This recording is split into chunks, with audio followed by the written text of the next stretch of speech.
Hello friends, I welcome you all to my YouTube channel Train Your Brain।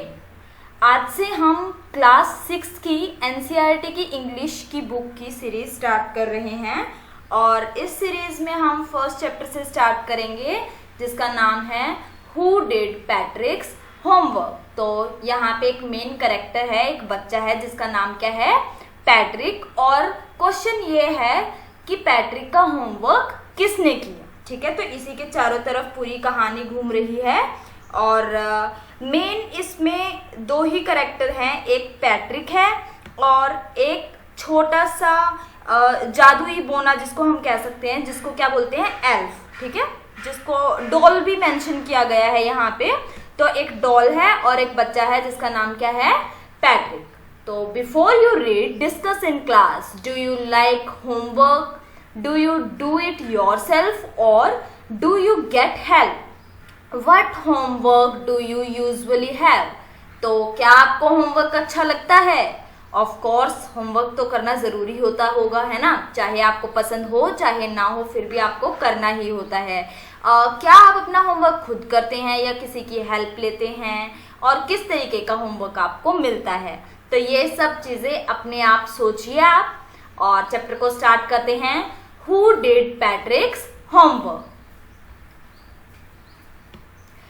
Patrick never did homework. Patrick कभी भी homework नहीं करता है। Too boring, he said. और वो क्या कहता है, बहुत ही बोरिंग काम है ये।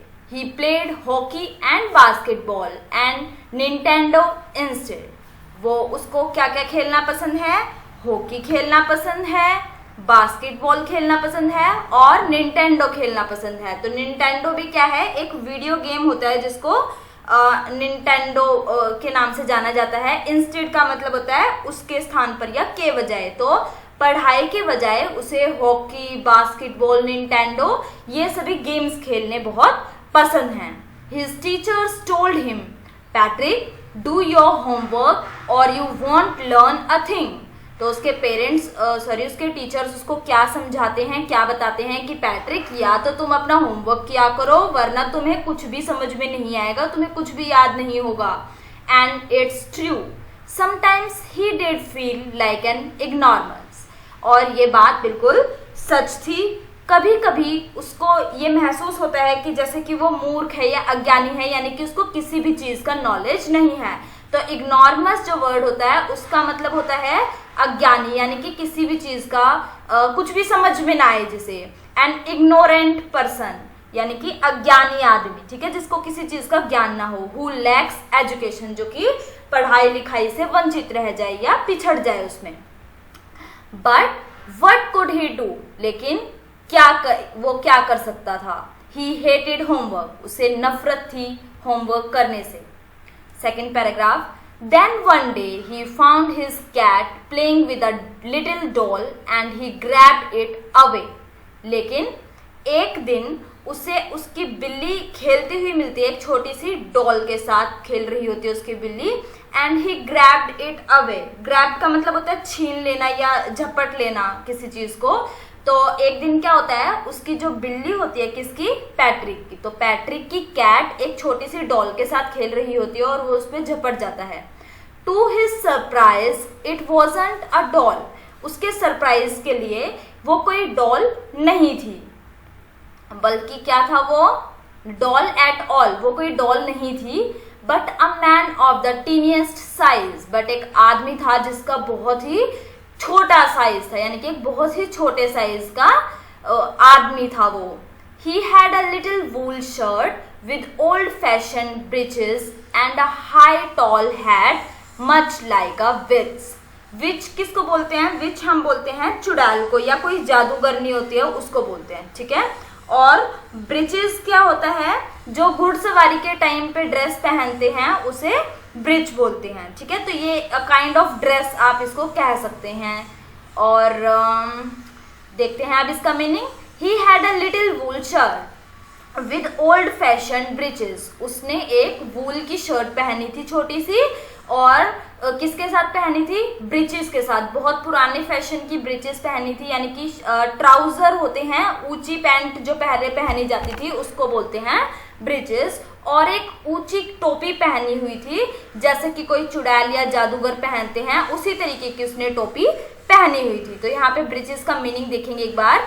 ब्रिचेस दो तरीके से लिखा जाता है, एक तो स्पेलिंग होती है BRITCHES and another one is BREECHES, breaches.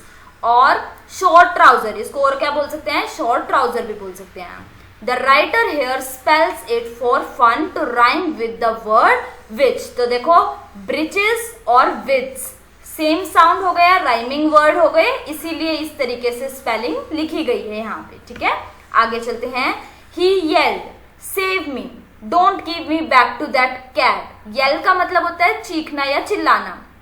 तो वो जो छोटा सा क्रिएचर था टीनी साइज का, वो चिल्लाता है कि मुझे बचा लो, मुझे इस बिल्ली के पास वापस मत भेजना।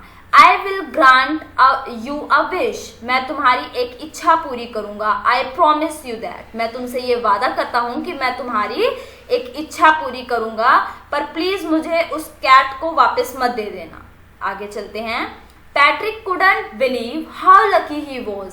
पैट्रिक को ये बिल्कुल भी विश्वास नहीं हुआ कि वो कितना भाग्यशाली है या कितना उसकी किस्मत कितनी अच्छी है। Here was the answer to all of his problems, और यहाँ उसके सभी सवालों के जवाब थे, यानी कि उसकी जितनी भी समस्याएं थे उन सभी का हल उसे मिल गया था। So he said, only if you do all my homework till the end of the semester, that's 35 days.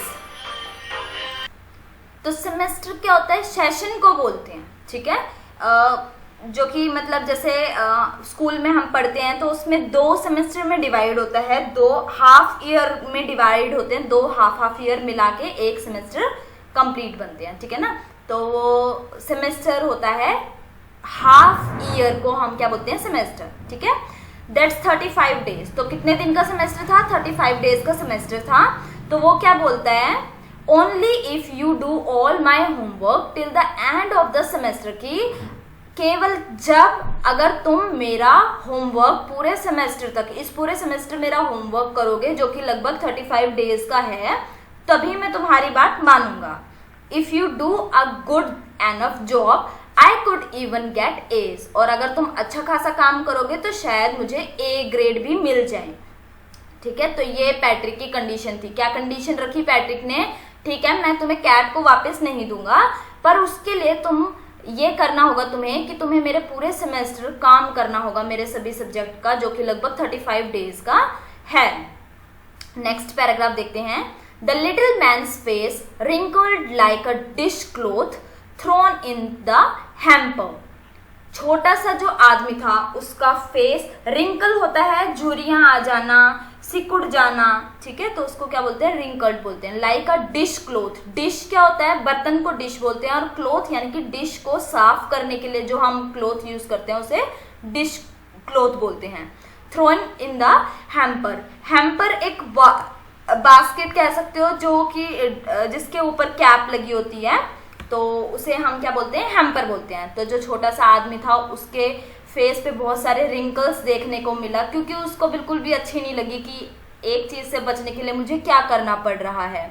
तो वो बिल्कुल ऐसा लग रहा था, उसका फेस ऐसा सिकुड़ा हुआ था जैसे कि कोई कपड़ा हो जो कि एक हैम्पर के अंदर फेंक दिया गया हो। He kicked his legs and doubled his fists and he grimaced and scowled and pursed his lips. तो वो क्या करता है, ही किक्ड हिज लेग, अपने पैर को पटकता है जमीन के ऊपर, एंड डबल्ड हिज फिस्ट, और अपनी मुट्ठी मतलब हाथ की वो मुट्ठी बना लेता है। शिट जैसे हम बोलते हैं कि कितना बुरा हुआ मेरे साथ, तो उसी तरीके से वो भी अपना पैर पटकता है, अपनी मुट्ठी बंद कर लेता है। And he grimaced and scowled and pursed his lips. Grimaced का मतलब क्या होता है, ग्रीमेस्ड बोलते हैं हम ऐसे एक्सप्रेशन को जो कि हमें बिल्कुल कोई चीज पसंद नहीं आती तो हम गंदे गंदे फेसेस बनाते हैं, है ना, तो उसी को बोलते हैं ग्रीमेस्ड। और स्कॉल्ड मतलब गंदा गंदा सा मुंह बना लेना कि बहुत गुस्से का, और कि मेरे साथ बिल्कुल अच्छा नहीं हुआ, इस तरीके के एक्सप्रेशन देना होता है। और पर्स्ड हिज लिप्स का मतलब होता है अपने होठों को सिकोड़ लेना। Okay, oh am I cursed but I will do it. Oh, वो क्या कहता है कि क्या मैं कर्स का मतलब होता है शापित, कि क्या मुझे कोई श्राप मिला हुआ है, बट लेकिन फिर भी आई विल डू इट, मैं ये करूंगा, क्योंकि उसको उस कैट से बचना है ना। तो यहाँ पे कुछ वर्ड है, इनकी मीनिंग एक बार देख लेते हैं। डिश क्लॉथ होता है अ cloth used for washing dishes, एक ऐसा कपड़ा जो कि बर्तनों को धोने के लिए यानी कि उन्हें साफ करने के लिए यूज किया जाता है। हैम्पर होता है a basket with a lid, एक ऐसी टोकरी जिसके ऊपर ढक्कन लगता हो। Grimaced, scowled, pursed his lips, इन तीनों का इकट्ठा एक जैसा सा मीनिंग है। His face had this expression, इस तरीके के उसके फेस पे एक्सप्रेशन थे जो कि शो कर रहे थे डिसगस्ट, यानी कि कितना बुरा हुआ उसके साथ, एंगर, गुस्सा और डिसअप्रूवल, कि वो काम नहीं करना चाहता था बट फिर भी उसे करना पड़ रहा था, तो ऐसे एक्सप्रेशन वो देता है। ठीक है, तो ये हुआ हमारा 4th paragraph complete. Next paragraph पे चलते हैं, 5th one. And true to his word, true to his word का मतलब होता है अपनी बातों के प्रति वफादार रहना, यानी कि जो जवान हम दे देते हैं तो वो उसको बोलते हैं ट्रू टू हिज वर्ड, एक फ्रेज के तरीके से ये यूज किया गया है यहाँ पे। And true to his word that little elf begin to do Patrick's homework. Elf यहाँ पे कौन है, जो लिटिल डॉल थी, वो छोटा सा आदमी है, उसी को एल्फ बोला गया है। एल्फ बेसिकली जो परी होती हैं उसी तरीके से होते हैं, एल्फ भी बोने होते हैं छोटे छोटे जिनको जादू आता है, ठीक है ना, परियों जैसे ही होते हैं ये। तो जो छोटा सा एल्फ था वो पैट्रिक का काम करना शुरू कर देता है, जैसे कि उसने वादा किया था वो अपने वादे को पूरा करता है। Except there was one glitch, सिवाय एक गड़बड़ के। ग्लिच क्या होता है, गड़बड़ को बोलते हैं, यहाँ पे इसका मीनिंग भी देख लेते हैं। ग्लिच एन इनफॉर्मल वर्ड, एक इनफॉर्मल वर्ड है ये। A fault in a machine that prevents it from working properly, यानी कि एक ऐसी किसी खराबी के कारण, किसी टेक्निकल प्रॉब्लम के कारण कोई मशीन ठीक तरीके से काम ना करे तो उसे क्या बोलते हैं, ग्लिच बोलते हैं, यानी कि झटका। ठीक है, हियर हिच और प्रॉब्लम, यहाँ पे कोई समस्या या गड़बड़ कुछ हो जाए तो उसके लिए यूज किया गया है। Except there was one glitch, तो वैसे तो पैट्रिक ने जैसे कि उसे प्रॉमिस किया था कि वो उसका एल्फ ने जैसे प्रॉमिस किया था कि वो पैट्रिक का काम करेगा, वो अपने प्रॉमिस को पूरा कर रहा है, लेकिन सिर्फ एक गड़बड़ हो जाती है। क्या गड़बड़ होती है देखते हैं। The elf didn't always knew what to do and he needed help, elf को हमेशा नहीं पता होता है कि उसे क्या करना है और उसको हमेशा मदद की जरूरत होती है। Help me he would say, तो ये HE' और D लिखा हुआ है, इसका मतलब ही हैड या ही वुड कुछ भी कह सकते हैं। ठीक है, तो जो एल्फ होता है उसको हमेशा नहीं पता होता कि उसको क्या करना है और उसको किसी ना किसी की हेल्प चाहिए होती है, तो वो कहता है हेल्प मी, ऐसे वो चिल्लाता है। And Patrick would have to help in whatever way, और पैट्रिक को उसकी मदद करनी पड़ती है किसी भी हालत में, मतलब कैसे भी करके उसको उसकी मदद करनी पड़ेगी तभी वो उसका काम पूरा कर पाएगा। I don't know this word, the elf squeak while reading पैट्रिक्स homework, तो जब पैट्रिक का होमवर्क एल्फ पढ़ रहा होता है तो वो चिल्लाता है कि मुझे इस वर्ड का मतलब नहीं पता, गेट मी अ डिक्शनरी, मेरे लिए एक डिक्शनरी लेके आओ। No words even better, look up the word and sound it out by each letter, बल्कि नहीं, ऐसा नहीं, इससे भी अच्छा क्या होगा कि इस वर्ड को देखो और इसको वर्ड बाय वर्ड यानी कि एक एक लेटर बोल के बताओ कि इसको कैसे प्रोनाउंस करना है। 6th पैराग्राफ देखते हैं। When it come to maths Patrick was out of luck, जब मैथ्स की बारी आती है तो पैट्रिक की किस्मत एकदम खराब होती है। वट आर टाइम्स टेबल, ये टाइम्स टेबल क्या होते हैं, यानी कि जो हमारी मल्टीप्लिकेशन टेबल होती हैं। एल्फ पैट्रिक से पूछता है कि ये क्या चीज है। द एल्फ श्रीक्ड, एल्फ इतनी तीखी आवाज में पूछता है कि ये क्या चीज है। श्रीक का मतलब होता है पैनी आवाज में कोई चीज पूछना। Shriek mean give a short high pitched cry, चीखते हुए वो पूछता है कि ये टाइम्स टेबल क्या होती हैं। We elves never need that, हम एल्फ्स को यानी कि हम जादूगरों को कभी टाइम टेबल की यानी कि टेबल्स जो होती हैं उनकी जरूरत नहीं पड़ती। तो ऐसा एल्फ किसको बताता है, पैट्रिक को बताता है। आगे चलते हैं। And addition and subtraction and division and fraction, और एडिशन यानी कि जोड़ घटा गुना भाग, ये सब क्या है। Here sit down beside me, you simply must guide me, यहाँ बैठ जाओ मेरे बगल में और तुम्हें सिंपली बताना पड़ेगा, मुझे समझानी पड़ेंगी ये सब चीजें। बिसाइड मी का मतलब क्या होता है, के साथ में, ठीक है ना, किसी चीज के साथ लग के बैठ जाओ, यानी कि वो कहता है कि मेरे साथ बैठो और मुझे इन सब चीजों के बारे में बताओ। Elves knew nothing of human history, to them it's a mystery. तो यहाँ पे भी देखो हिस्ट्री और मिस्ट्री राइमिंग वर्ड बने हुए हैं, और एल्फ उसको क्या बताता है कि हम एल्फ्स को ह्यूमन की हिस्ट्री के बारे में कुछ भी नहीं पता, हमारे लिए तो ये एक मिस्ट्री है। मिस्ट्री क्या होता है, रहस्य होता है, कि हमारे लिए तो ये एक मिस्ट्री है। So the little elf already a शाउटर just got louder. तो जो छोटा सा एल्फ था वो पहले ही तीखी आवाज में बोल रहा था, अब वो और तेज चिल्लाने लग जाता है। जस्ट गॉट लाउडर, और भी ऊंचा हो जाता है। शाउटर का मतलब होता है जो जोर से बोलता है, उसे शाउटर बोलते हैं। Go to the library, I need books. तो वो उसे चिल्ला के क्या बोलता है कि लाइब्रेरी जाओ और मेरे लिए किताबें लेके आओ, मुझे बुक्स चाहिए। मोर एंड मोर बुक्स, बहुत सारी, जरूरत से ज्यादा किताबें चाहिए। And you can help me read them too, और तुम्हें मेरी मदद करनी होगी उन्हें पढ़ने में भी। तो पहले तो मेरे लिए बुक्स लेके आओ और फिर उन्हें मेरी मदद करो पढ़ने में भी। As a matter of fact, every day in every way that little elf was a nag। तो nag होता है सताना या तंग करने को बोलते हैं nag। nag का मतलब यहाँ लिखा भी हुआ है one who troubles someone all the time by complaining or asking them to do something। यानी कि कोई किसी को हर समय तंग करता रहे, किसी चीज के बारे में शिकायत करता रहे और या फिर उससे पूछता रहे बार बार, तो इस तरीके से। तो एल्फ भी यही कर रहा था, किसके साथ, पैट्रिक के साथ। तो as a matter of fact, every day in every way that little elf was a nag, कि हर तरीके से, हर दिन, हर समय जो लिटिल एल्फ था वो एक मुसीबत का कारण बन गया था, तंग करने वाला बन गया था। Patrick was working harder than ever and was it a drag. Drag भी किसको बोलते हैं, जो बिना मन से कोई काम करे उसको बोलते हैं ड्रैग, ठीक है।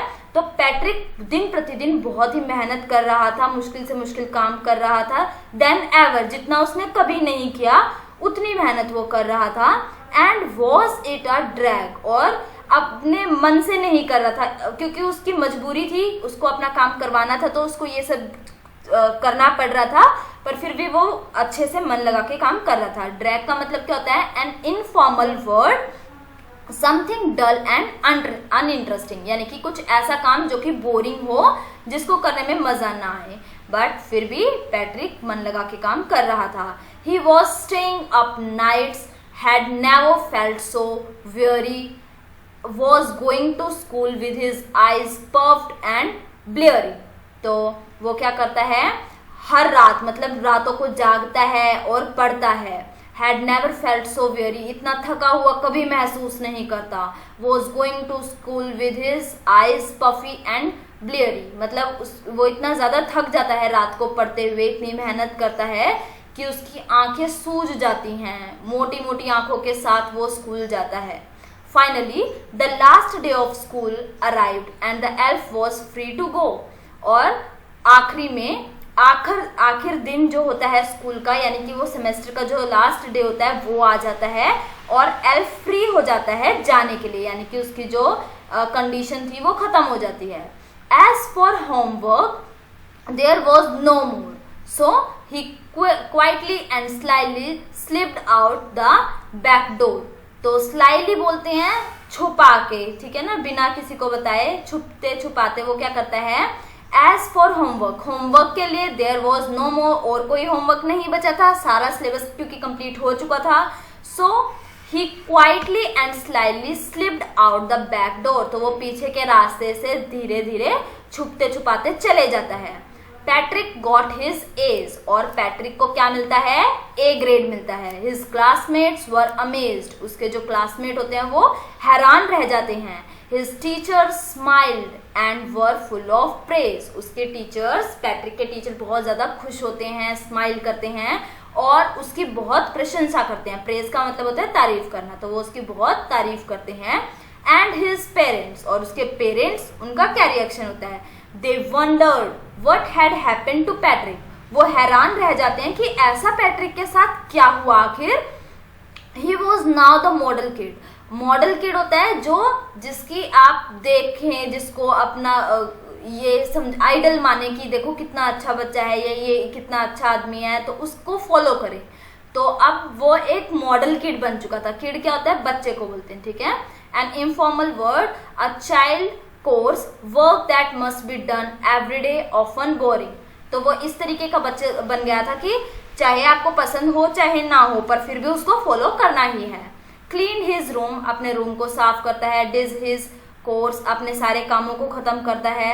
वॉज चीयरफुल, खुश था। नेवर रूड, कभी भी रूड नहीं हो। Like he had developed a whole new attitude, और एक नया एटीट्यूड। एटीट्यूड क्या होता है, बिहेवियर, ठीक है। एटीट्यूड क्या होता है, अ फीलिंग अबाउट समवन और समथिंग, किसी चीज को देखने का जो नजरिया होता है उसे क्या बोलते हैं, एटीट्यूड।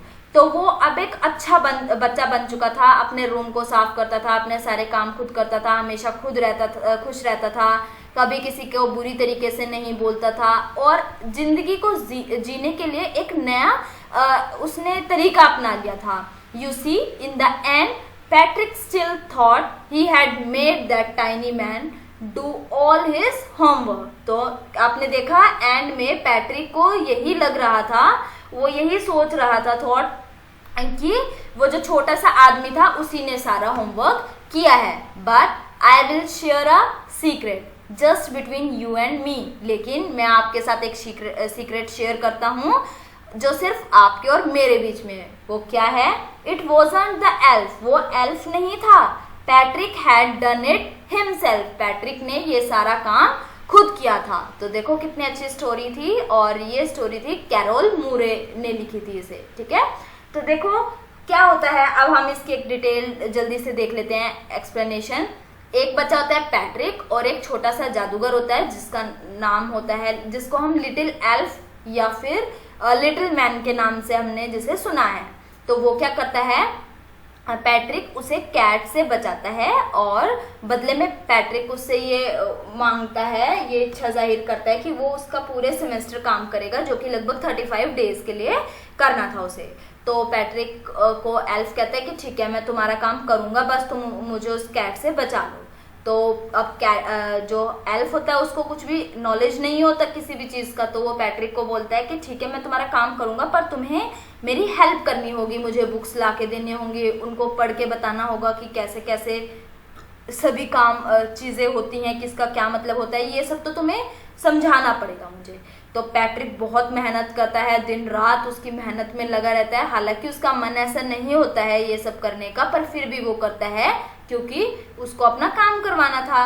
और फाइनली जब सारा काम खत्म हो जाता है तो एल्फ पीछे के रास्ते से चले जाता है, और जो रिजल्ट डे होता है पैट्रिक को क्या मिलता है, ए ग्रेड मिलता है, और सभी बहुत खुश हो जाते हैं, और वो रोल मॉडल होता है। और सीक्रेट की बात क्या थी यहाँ पे, कि पैट्रिक अपना काम खुद करता है, ना कि एल्फ उसकी मदद करता है। तो उसको जो ए ग्रेड मिले थे वो उसके खुद के थे, ना कि एल्फ ने उसको दिए थे, ठीक है ना। एल्फ ने मेहनत नहीं की, सारी मेहनत तो किसने की, पैट्रिक ने की।